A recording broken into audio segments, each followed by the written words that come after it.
Throughout our lives, many of us have been lucky enough to have a mentor or two. If you're super lucky, you've had even more than that. And you may have been put in the position where you mentored somebody else. There's probably no greater joy for somebody than being able to take somebody who is oftentimes younger than they are and help them find direction in either their career or their personal life. Oftentimes, mentors are family members, a mom, a dad, a grandparent. Sometimes they're just a friend who, again, may have a little bit more experience and knowledge than you do or is knowledgeable in a specific area. Sometimes they're a teacher, a coworker, a supervisor. Mentors come in all shapes, all sizes, and from all walks of life. A few weeks ago, my wife and I were marking the passing of a friend of ours who had passed away several years ago, unfortunately during the early stages of COVID. Just to tell you a little bit about Steve, Steve was one of those people that was absolutely larger than life. Despite not being the tallest person you'd ever meet, when he walked into a room, you felt his presence.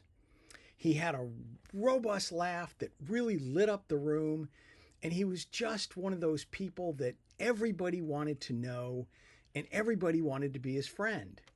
I was lucky enough to work with Steve many years ago, and honestly, we could never figure out how he did his job.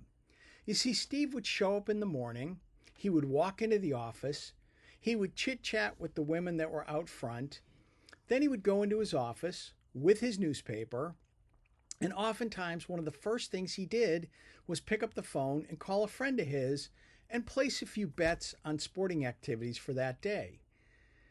He didn't ever seem to really do much work. Oftentimes his morning was spent, like I said, reading the paper and just shooting the breeze with people, and then he would go to lunch, and the afternoon was almost a repeat of the morning. But at the end of the week, almost every week, when you looked at the sales figures, who was at the top? Steve. I have no idea how he did it. I really don't. Although I think over time I figured it out. But Steve was one of those people that was a person of plenty as opposed to a person of scarcity. Steve believed that the more we knew and the better we all did our jobs, the better we as an organization looked. So he would help me figure out how to work with clients. The company that I worked for primarily provided bands and the occasional DJ service for people's weddings or bar and bat mitzvahs.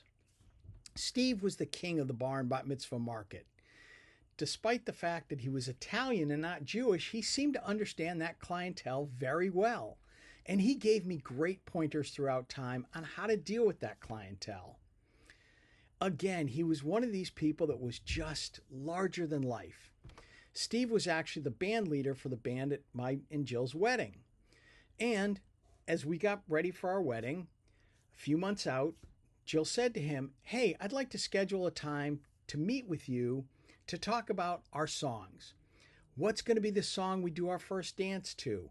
What's going to be the song that I dance to my dad with?"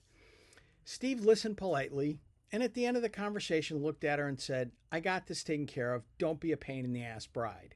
That was Steve to a T.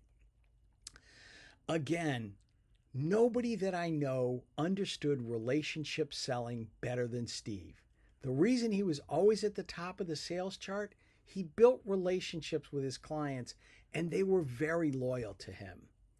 I learned a lot from Steve, and I miss my mentor, but more importantly, I miss my friend.